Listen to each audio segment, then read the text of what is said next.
Good evening, Gills fans. Welcome back to another episode of Gills in the Blood TV. I did tell you that Matchday Live against Colchester would be the last content this week. There's going to be no Salford content, but I thought, why not do a review for this one? So a little bonus video, because I want to talk about that performance last night, to be fair. I'm just recording this Wednesday morning in the car, just arrived at work a little bit early, so I thought I'd have a little look back on what was a really good 1-1 draw against playoff chasing Colchester United. Now we'll go back to 6:45. That was an hour before kick-off, as we always do, and look at team news. And there was just one change from the side that had picked up a point on the road at Harrogate just a few days previously. And that was Jayden Clark, who'd had a good impact off the bench, coming in to replace Jimmy J Morgan, who dropped to the bench. Otherwise, it was an unchanged 11 for the Gills. So that team in full was Morris in goal. It was a back three of Smith, Gale and Masterson. Wing-backs again were Hutton and Clark.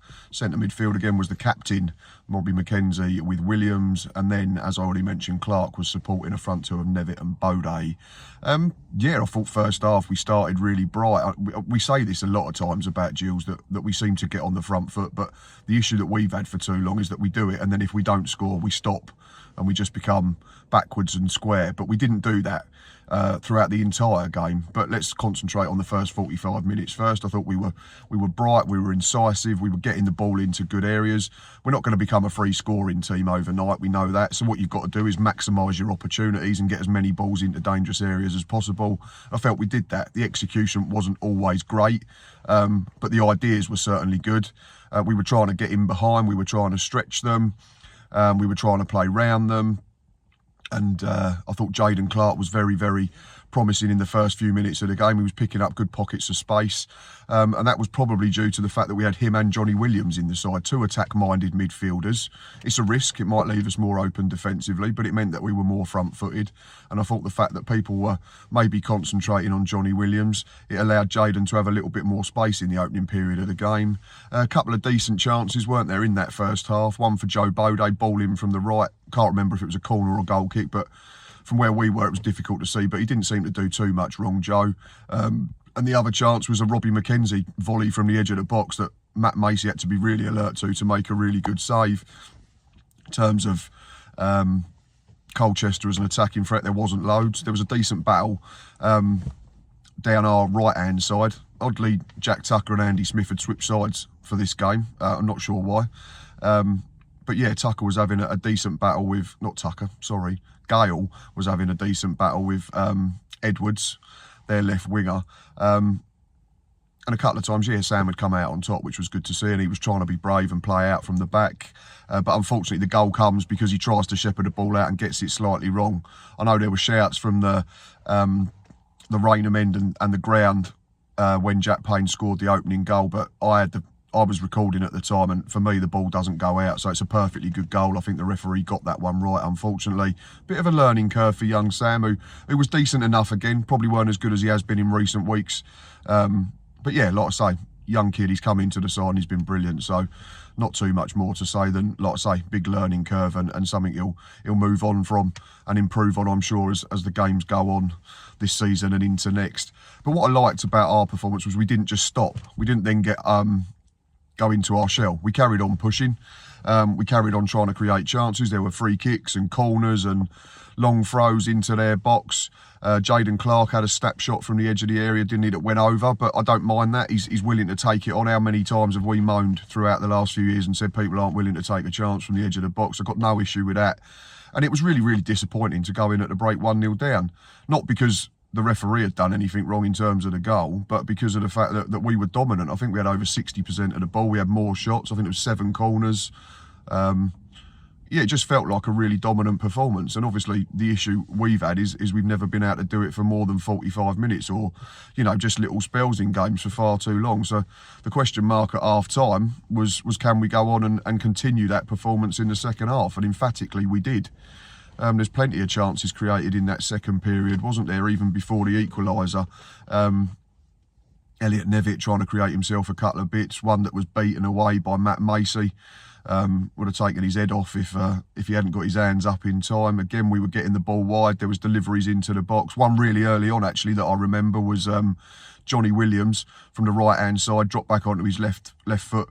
Really good in-swinging delivery. Andy Smith just had to be about an inch taller, flinging himself out at the far post. I think he was still up from the previous corner, couldn't quite get there. But that was a sign of things to come. We were pinning them back. We were playing the game in their half and in their third. And it did feel like, for once, and it's nice to say that it was only a matter of time before an equalising goal would come. It was just whether it would come early enough for us potentially to win the football match. Yeah, when it did, I think it's another penalty. It's another Ollie Hawkins assist, if you're allowed to give him that. Ball into the box, their centre-half's all over him, wrestling him to the floor. Then does the old puppy eyes, look surprised at the referee when he's pointed to the spot. And I don't know about anyone else, but after watching his spot kick at the weekend, I was absolutely fine with Max Clark, and he tucked it away with aplomb. And we were back on level terms, weren't we, with about 20 minutes to go. There was other chances. Jaden Clark had got into a decent area again, didn't hit the target. Connor Masterson drilled one down the throat of the keeper from the edge of the box after having a good first touch after a corner. We made positive changes again, didn't we? Joe Bode had another one of them nights where it just didn't quite come off. I don't know whether we're just starting to see Joe starting to burn out because he has played a lot of football. It might be wider than Mark, but he was replaced by Ollie Hawkins, like I say, and he come on and had a positive impact again. He had a header, didn't he, that was sort of into the ground. Unfortunately, it was straight at the keeper. If it had been in the corners, it might have had half a chance. What other changes did we make? Wakeling came on late. But yeah, all in all, really, really positive performance. And I think probably one of our best of the season. I know we didn't win the football match, but bearing in mind that we were 19th and they were 8th at the start, you have to say that we dominated them and we should have won the football match. We've created enough chances to win the football match. But yeah, it wasn't to be in terms of 3 points. We had to settle for 1. And it's another point on the board, isn't it? But I think if you'd said a month or so ago that we were going to take points off of Bradford and Walsall and Crewe and Colchester United, Walsall twice even, I think people would have probably raised their eyebrows a little bit. So we are continuing to make progress. That's, you know, it's 2 games under Ainsworth, and we've put 3 halves of consistent football together, which is a really encouraging sign. We all know there's still loads of improvement, and like I said, we're not going to become a team that suddenly starts scoring loads of goals, but there's certainly more positives than negatives at the moment. We can go to Salford at the weekend with a bit more of a spring in our step. That's 5 unbeaten now. It might be our longest unbeaten run under the Gallinsons, such as the inconsistent or poor nature we've been in that time, despite, you know, rolling the dice on multiple occasions. But all in all, yeah, I thought it was a really positive performance. Aaron Rowe was bright, wasn't he? He came on near the end as well for Jaden Clark, got into a couple of decent areas, had their right-sided defender on toast a couple of times, to the point where you're thinking, just put the ball in the box, young man, instead of trying to do another step over. But it was good to see Aaron back in the side and come on. It was another forward-thinking substitution, wasn't it? Johnny Williams was man of the match, and I got no issues with that. I think myself, Ava, Boz and Stocky all said exactly the same. He was really bright in a position again that's slightly deeper than ideal for him. But like I said, first half, it meant that it freed someone up like Jaden Clark because people didn't know who to pick up. Just one word on one opposition player, Jack Tucker, I thought was really good in a central midfield role for the U's. Was as good at keeping it simple, wasn't he? Got the ball off the centre halves and then played it. Was good at covering and tracking runners. And he had a fair job on his hand, like I say, with Jaden Clark and Johnny Williams both in the side, and then Aaron Rowe later on. But I thought Jack was very good on his return to Priestfield, and it was great to see him get a decent reception before the game, as it was to see Iffy Anora, club legend, get a good reception at half-time. All in all, really, really good night. Like I say, really positive performance. One where we probably deserved all 3 points, but we'll have to settle for 1. And yeah, just small signs already of what a Gareth Ainsworth side may look like. Whether we stick with a back 3, I'm not so sure. He likes to play attacking football, he said that, but in different ways. But at the moment, it's probably a case if it's not broke, don't fix it. Plus the fact that he's not had much time on the training pitch. So whether things change up for Salford at the weekend remains to be seen, but we can look forward to that one now. Right, that is enough from me.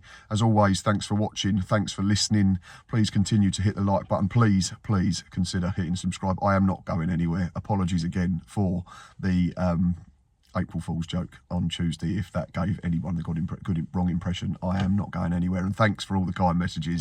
We'll see you soon. Like I say, no Salford content this week. I'm having a bit of a week off, so we'll be back next week to preview, I think, MK Dons. But there is a game before then, so there might be a Chesterfield review out as well. But until then, as always, up the Gills.